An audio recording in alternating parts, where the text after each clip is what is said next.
प्रिय विद्यार्थियों, सुप्रभात। मैं शालिग्राम तिवारी, प्रशिक्षित स्नातक शिक्षक हिंदी, केंद्रीय विद्यालय राजगीर से आप सभी के समक्ष कक्षा 9वीं हिंदी के पाठ्यक्रम क्षितिज से पद्य खंड के अंतर्गत रसखान के सवैये नामक काव्य पाठ के शेष अंश के साथ पुनः उपस्थित हूँ। पिछले कालांश में आपने जाना कवि रसखान का जीवन परिचय और प्रथम सवैये की व्याख्या। आइए हम सभी अब इस काव्य पाठ के द्वितीय सवैये का सस्वर वाचन के माध्यम से आनंद प्राप्त करते हैं।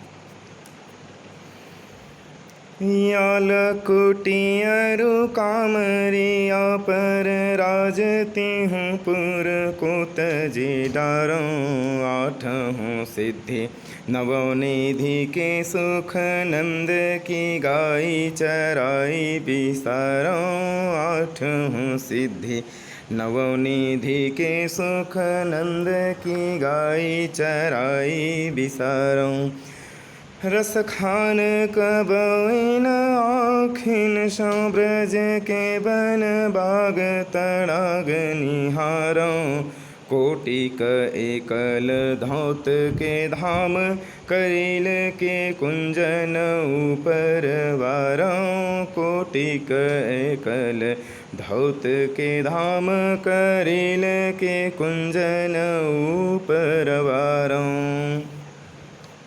प्रिय विद्यार्थियों, आइए हम सभी इस अंश में आए कठिन शब्दों के अर्थ से परिचित होने के पूर्व इसके प्रसंग को समझ लेते हैं। प्रस्तुत काव्य पंक्तियाँ जो सवैये छंद के अंतर्गत आते हैं, आपकी पाठ्यपुस्तक क्षितिज में संकलित पाठ सवैये से उद्धृत है, जिसके कवि भक्ति काल के अमर गायक रसखान जी हैं। प्रस्तुत सवैये में श्री कृष्ण से संबंधित वस्तुओं एवं घटनाओं का सामीप्य प्राप्त करने के लिए रसखान जी अपना सर्वस्व त्याग एवं संपूर्ण समर्पण करने के भावों को उजागर करते हैं। आइए अब हम इस सवैये में आए कठिन शब्दों के अर्थ से परिचित होते हैं। लकुटी अर्थात लाठी, जो श्री कृष्ण जी गैयों को चराने के दौरान अपने साथ लेकर जाते थे। अरु अर्थात और कामरिया कंबल।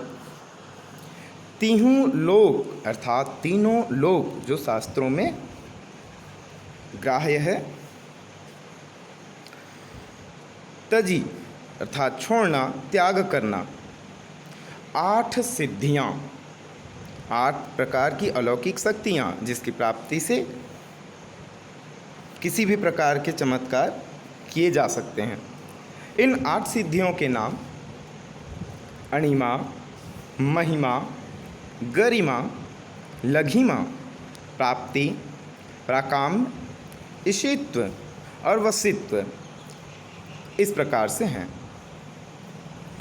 नवनिधि कुबेर जी की 9 प्रकार की संपदाओं में से हैं, जिनके नाम पद्म, महापद्म, शंख, मकर, कच्छप, मुकुंद, कुंद, नील और खर्व। ये 9 संपदाओं के नाम, 9 निधियों के नाम बताए जाते हैं। गाई अर्थात गाय, चराई मतलब चराना, बिसारों अर्थात विस्मृत करना, भूलना, कबों जब से, बन अर्थात वन, तड़ाग अर्थात तालाब, निहारों अर्थात देखना, अवलोकन करना, कोटिक करोड़ों, कलधौत अर्थात सोना, स्वर्ण, करील, कांटेदार झाड़ियाँ, कुंजन, जो ब्रज में प्रसिद्ध वन है वह कुंजन। प्रिय विद्यार्थियों, आइए अब हम सभी इस सवैये की व्याख्या की ओर चलते हैं। प्रथम पंक्ति आपको रसखान जी के हृदय में उठने वाली भक्ति भावना की पराकाष्ठा को सामने लाती हैं, जिसमें पहली पंक्ति के कुछ अर्थ इस प्रकार बनते हैं। या लकुटी अरु कामरिया पर रसखान जी कहते हैं कि श्री कृष्ण जब गायों को चराने के लिए निकलते हैं वहाँ के वनों में, वहाँ की गलियों में, तो उनके पास लकुटी अर्थात लाठी है उनके हाथों में, और कामरिया अर्थात काला कंबल भी है, जो उनके सफ़ेद और काले बालों से बनाया जाता है वह कंबल। तो जो लाठी और कंबल श्री कृष्ण जी अपने साथ गोचारण के दौरान लेकर जा रहे हैं, उसे प्राप्त करने के बदले में रसखान जी राज तिहुपुर को तजी डारों अर्थात तीनों लोकों के जो साम्राज्य हैं या संपत्ति है, उन सब को भी वे श्री कृष्ण की लाठी और कंबल के बदले में उसके बराबरी वो नहीं कर पा रहे हैं, अर्थात उसका आनंद ही कुछ और है, और तीनों लोकों का साम्राज्य भी उस आनंद की प्राप्ति में समर्थ नहीं है। तो इन तीनों लोग इस प्रकार रसखान जी चाहते हैं कि तीनों लोगों का साम्राज्य भी मैं त्यागने को तैयार हूँ, यदि मुझे श्री कृष्ण की वो लाठी और कंबल प्राप्त हो जाए। दूसरी पंक्ति में रसखान जी ने अपनी भक्तिपरक भावों को इस प्रकार अभिव्यक्त किया है कि आठों सिद्धि नवों निधि, जो 8 सिद्धियां और 9 निधियां आपको बताई गई हैं, जिसे प्राप्त करने के बाद भौतिक सुख सुविधाओं में किसी भी प्रकार की क्षणिक कमी या अभाव नहीं रह पाता, ऐसी सुख संपदा को भी रसखान जी त्यागने को तैयार हैं, भूलने को तैयार हैं, विस्मृत कर देना चाहते हैं। किस सुख के बदले में? नंद की गाय चराई अर्थात नंद बाबा के गायों को चराने में जो सुख है, उसकी तुलना में ये 8 सिद्धियां और 9 निधियों का सुख कहीं भी तुलना के योग्य नहीं है। क्यों? क्योंकि नंद बाबा के गायों को चराने वाला वही सांवला कन्हैया है, जिसे प्राप्त करने के लिए कई योगी मुनि तपस्वी लाखों वर्षों तक तपस्या करते रहते हैं, फिर भी उनकी प्राप्ति दुर्लभ लगती है। आइए तीसरे पद में हम रसखान जी द्वारा आगे उनके भावों को अभिव्यक्ति जिस प्रकार उन्होंने दी है उसे जानने का प्रयास करते हैं। रसखान कबों इन आँखिन सो, रसखान जी कहते हैं कि जब से मैंने अपनी इन आँखों से ब्रज के वन बाग तड़ाग निहारों, ब्रज भूमि के आसपास या ब्रज भूमि में ही जो वन बगीचे और तालाब हैं, उन सब का दृश्य देखा, तो रसखान जी ब्रज कब पहुँचे, ये सवाल उठता है। तो आपने रसखान जी के जीवन परिचय के दौरान यह पाया कि गोस्वामी विट्ठलनाथ जी से जैसे उन्होंने दीक्षा प्राप्त की, वे ब्रजभूमि में निवास करने के लिए चले गए, और वहीं उन्होंने श्री कृष्ण की लीलाओं से संबंधित जगहों, स्थानों को अपने अंदर भक्तिपरक भावों को समाहित करने के लिए भ्रमण का क्षेत्र बनाया। तो ब्रज के वन बगीचों और तालाब को देखने के पश्चात रसखान जी कहते हैं कि इसके आनंद की तुलना में यदि मुझसे कोई कोटिक एकल धौत के धाम, एक दो तीन चार नहीं, करोड़ों, कोटि का तात्पर्य है करोड़ों, कलधौत अर्थात सोने और चांदी से निर्मित धाम मतलब महल। तो रसखान जी कहते हैं कि उस आनंद की तुलना में यदि मुझसे कोई एक दो नहीं करोड़ों सोने चांदी के बने महल भी यदि मांगे तो मैं इन सबको न्यौछावर करने को तैयार हूँ। किसके पीछे? करील के कुंजन ऊपर वाराऊं, अर्थात करील जो वहाँ की कांटेदार झाड़ियाँ हैं, उस कुंजन वन की झाड़ियों पर मैं इन सभी प्रकार के सुख सुविधाओं को न्यौछावर कर देना चाहता हूँ, भूल जाना चाहता हूँ, क्योंकि इन कांटेदार झाड़ियों के बीच में, इस वन बगीचे और तालाब के बीच में ही श्री कृष्ण जी के रज धूलि पड़े हुए हैं, और यदि उसका एक भी कण मुझे प्राप्त हो गया तो मेरा यह जीवन या आगे के भी जितने जीवन है वह सार्थक हो जाएंगे। प्रिय विद्यार्थियों, आइए हम सभी इस पद में आने वाले काव्यगत सौंदर्य से परिचित होते हैं।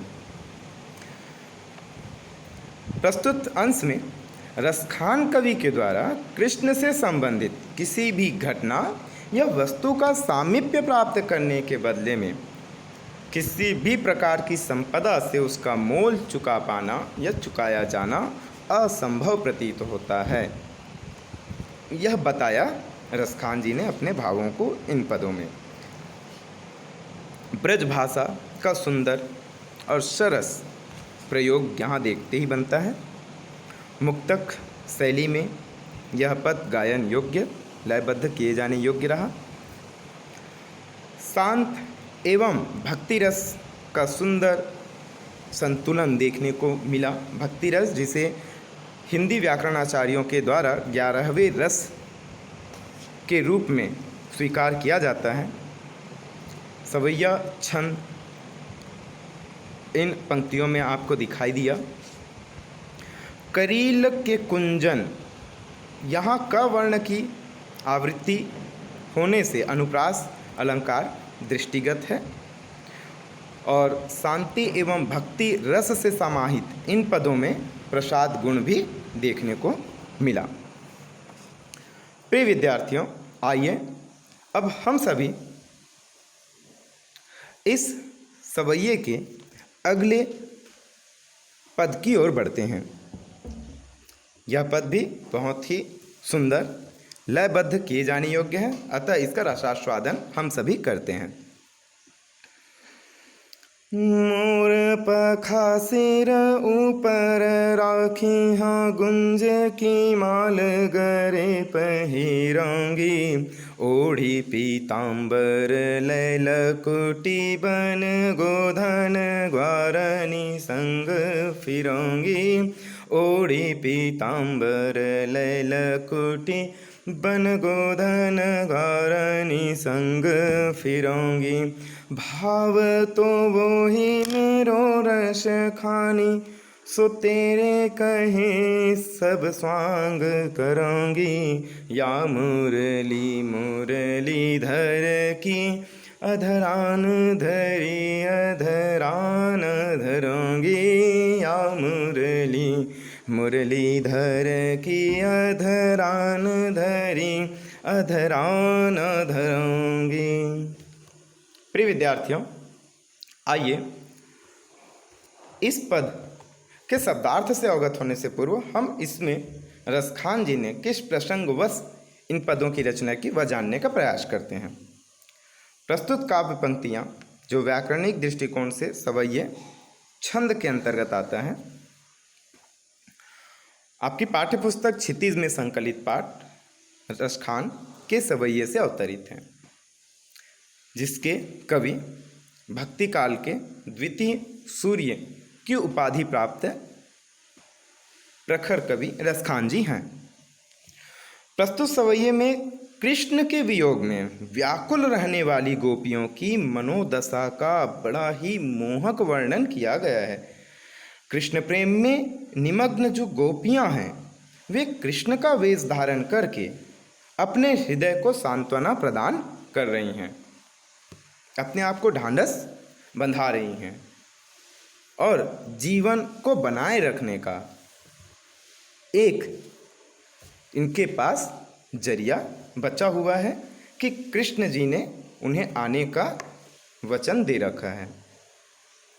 प्रिय विद्यार्थियों, आइए अब हम सभी इस पद के कठिन शब्दों के अर्थ से परिचय प्राप्त करते हैं। मोरपखा से तात्पर्य है मयूर के पंखों से बना मुकुट, जो श्री कृष्ण जी को बहुत अधिक पसंद था। गुंज अर्थात गुंजा के सफ़ेद या लाल दानों की माला बनाई जाती है और यह लता के प्रजाति की ही वनस्पति है। गरे अर्थात गले में। पीतांबर पीला वस्त्र। पीला वस्त्र के दृष्टिकोण से सोचें तो यहाँ कर्मधारय समास है, परंतु पीले वस्त्र धारण करने वाले के रूप में देखें तो बहुब्रीहि समास बनता है। फिरौंगी अर्थात विचरण करूंगी। भावतो अर्थात भाना, अच्छा लगना।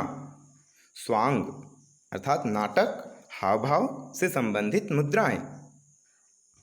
अधरान अर्थात होठों पर, और अधरा न मतलब होठों पर नहीं। धराऊंगी मतलब धारण करूंगी। आइए बच्चों, अब हम सभी इस सवैये के व्याख्या अंश की ओर पहुंचते हैं। प्रथम पंक्ति में रसखान जी गोपियों के माध्यम से अपनी ही भक्तिगत भावों को यहाँ प्रदर्शित करते हैं। वो कहते हैं मोर पखा सिर ऊपर राखी हम, अर्थात श्री कृष्ण जी को मयूरों के जो पंख से बने मुकुट होते थे वो बहुत पसंद थे। वो अक्सर भ्रमण के दौरान मोर पंख से बने मुकुट को धारण किया करते थे।